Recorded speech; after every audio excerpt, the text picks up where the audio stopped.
Hi, this is Heather. We're here to talk about aphids today. Aphids are a small, soft shell bug that usually attaches itself to the bottoms of leaves, usually not the top, but sometimes. And they suck the carbohydrate out of your plant. And they're often farmed by ants because the ants like the honey that they produce. Their digestive system kind of refines the carbohydrates into a honey. They're usually not harmful to your plants, especially if your plants are grown. They're only typically harmful to new, very small plants, and usually they run a cycle and then they're done. So if you see a lot of ants, they might be farming aphids. Diatomaceous earth is a good way to cut back on the ants, and if you find an ant hill, there's numerous things you can do about it, which will help with minimizing your aphid population. We use Dr. Bronner's peppermint soap and water in a spray bottle. We'll just spray it right on the leaves wherever the aphids are. It detaches them from the leaf and then water it off, and it usually takes care of them. The combination of soap and water that we use is about a tablespoon to about a liter of water. And it's really when this water is just soft enough to release the adhesive that they use, a little bit of sugar that they use to attach to the leaves. Ventilation is absolutely most important with aphids. Anytime where you've got a jungle situation happening, where leaves are sitting on leaves, moisture is sitting between the leaves, and there isn't airflow, you'll have a lot more aphids. It's kind of breeding them. So with ventilation, you want to make sure that your vents are working properly, that your fans are working properly, and also that you're trimming properly from the bottoms of plants, that you're trimming up from the bottoms. If you notice this squash, I'm trimming it up from the bottom so that airflow comes through. You can even see the air coming through the bottom of the plant, which is going to not only prevent aphids, but also powdery mildew.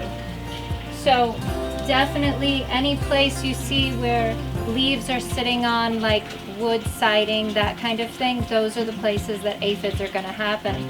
So right here, a good example of where I haven't trimmed yet is this leaf sitting right on this piece of wood here. There's some aphids under this leaf just because it was sitting on this piece of wood. And otherwise, there aren't really aphids here. So what I would do is take that leaf and trim that plant up so that there's more airflow through the plant. So we don't want leaves sitting on leaves, just make sure there's airflow, and that's gonna help a lot. Next option for aphids, and always beneficial to have in your greenhouses, are diversion plants, plants that they're gonna prefer or other pests will prefer over the plants that you want to eat.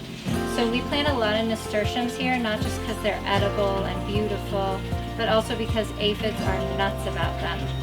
And even in domes that don't have any aphids anywhere else, there's almost always going to be at least a little bit on the nasturtiums. It really works. I highly recommend it. Next, the root structure of the plant is essential. You'll notice that aphids will decimate a plant that has almost no root structure, but then the same kind of plant that was planted at the same time, same seed, will not be touched by aphids. The reason is that they're going for the weakest. So we want to strengthen the root structure, which in turn strengthens the immune system of the plant, beneficial mycorrhiza and beneficial bacteria. Numerous ways to get that, numerous formulas.